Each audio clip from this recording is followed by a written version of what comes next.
I'm joined now by the two lawmakers who were ousted by the Tennessee House this week, Justin Jones and Justin Pearson. I think the most resounding message we're hearing from the White House and across the world and people across this nation is that this attack on democracy will not go on unchallenged, that the Tennessee House Republicans' attempt to crucify democracy has instead resurrected a movement led by young people to restore our democracy, to build a multiracial coalition. We are in the midst of a third Reconstruction here, beginning here in Nashville.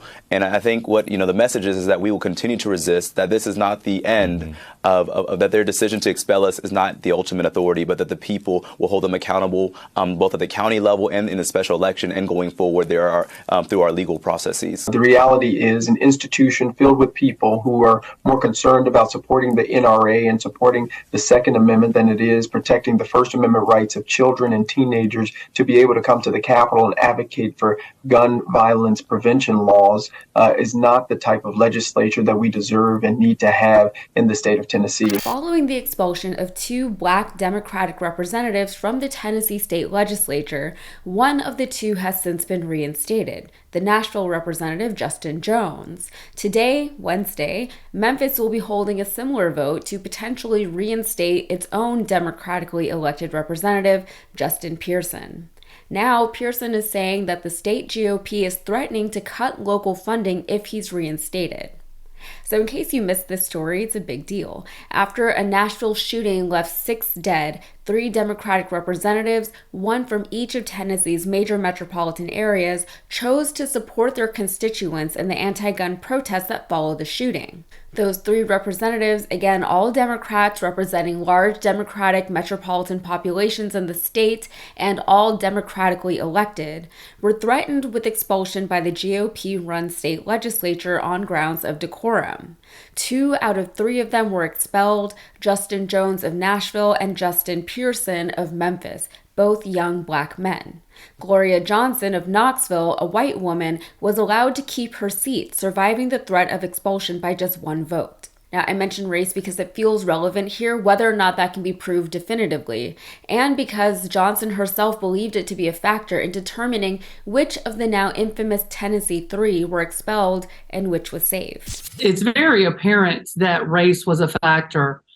The questions, the way they directed the questions to them and asking that these members just speak more like they do, act like more like they do, and dress more like they do. It was very interesting. There's not a question that was imparted in the questioning for them. The Democratic voters essentially had their votes thrown out by the state GOP, and according to Johnson, this left 70,000 people without representation in their state government. But while Justin Jones of Nashville has since been reinstated, as the vote for Pearson's reinstatement comes up, Pearson is worried that GOP threats to cut local funding to his city might sway the Memphis, Tennessee Council's vote against him.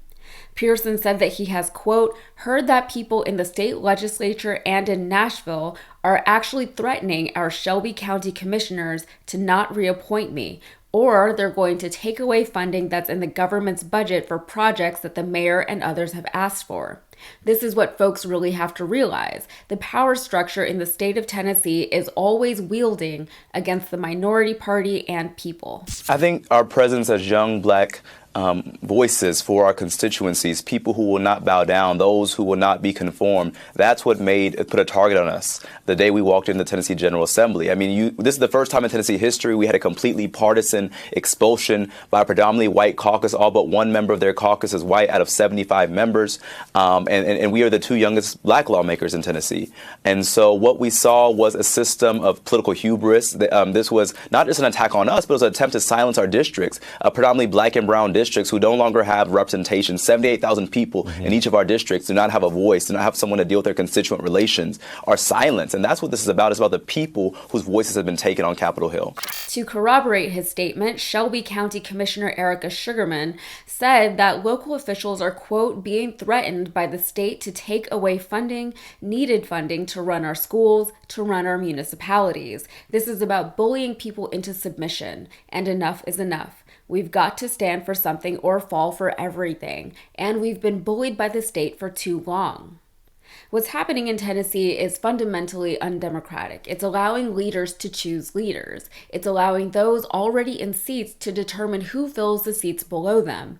And they're taking it upon themselves to decide whether or not to honor the demonstrated will of the people. It's a heinous and blatant consolidation of power and abuse of position. It's a reality in a lot of red states because even the reddest of states have blue cities. Metropolitan areas tend to vote blue, and we've seen instances around the country of GOP lawmakers at the state level, the same GOP lawmakers who allegedly believe in smaller government, infringing on the rights of those in the cities. In Texas, the state is taking over the metropolitan school districts. They did it here in Houston, and they're about to do it in Austin. We're also used to the state dictating what cities and counties can and cannot do here. In Wisconsin, the conservative-leaning state Supreme Court entertained the idea of throwing out 200,000 votes from metropolitan districts during the 2020 presidential election. Those votes were spared because one conservative judge voted against Trump's wishes. It worked out well in Wisconsin, but the vote was a little too close for comfort. So what's the angle here? Is it the fallibility of government hierarchies in the sense that those at the top will always attempt to push the limits of their authority and impose their beliefs and agendas on the people that they perceive to be beneath them?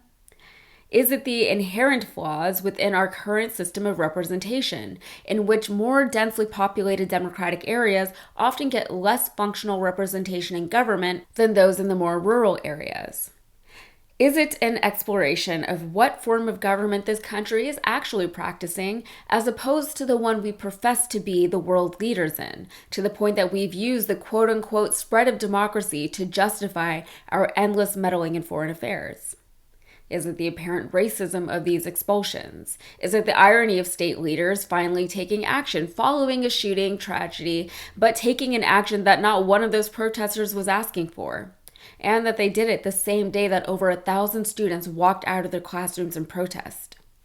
It's all of it. It's not democracy anymore when you have people who aren't playing by the rules, even if the rules are coded somewhere in a legal precedent or guideline or wherever. If the rules are bad, they need to be changed. If the rule itself is undemocratic, it needs to be changed. Or if the rule is being used deliberately in an undemocratic way, it needs to be, at the very least, amended to prevent similar misuses in the future. These state lawmakers were able to expel 2 democratically elected local officials. Whether they should have been allowed to do so or not is one thing, but the fact that they did it, in spite of what the protesters were demanding, in spite of the nationwide public backlash, and in spite of what it fundamentally means to participate in a democratic government, shows that we're approaching some kind of democratic choke point. With capitalism, for example, it works in theory, depending on who you ask, but eventually, inevitably, the system collapses in on itself. If capitalism works the way capitalism wants to work, without any checks or balances or regulations, it will always lead to the monopolization of industries, the exploitation of resources, the throttling of creativity and innovation, and unsustainable levels of wealth inequality. With democracy, if it's not staunchly and incessantly protected and defended, small cracks in its integrity will quickly splinter out, infecting all of us, from the President of the United States to the apathetic non-voter who isn't really into politics. Of course, the longer we wait to systematically address the viral sicknesses of our society and government, the harder they are to overcome.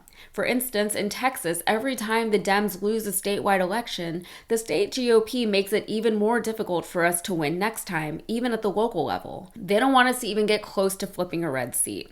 They close our polling locations, they limit our voting times and days. They even undercounted us in the last census because if you don't count people, they don't exist, and therefore they don't need representation in government, and they don't need government funding. They literally don't count. Government, in a lot of ways, comes down to the governance of money. Who gets it, for what, and how much? But money is inanimate. It's not good and it's not evil, it's just a thing. What we choose to do with it can be good or evil. And the Tennessee officials who are allegedly trying to sway the Memphis vote by withholding funding, they are not good. All right, that's it for me. If you got anything out of this, please like and subscribe to the channel, and be sure to follow me on Instagram and TikTok. Thanks.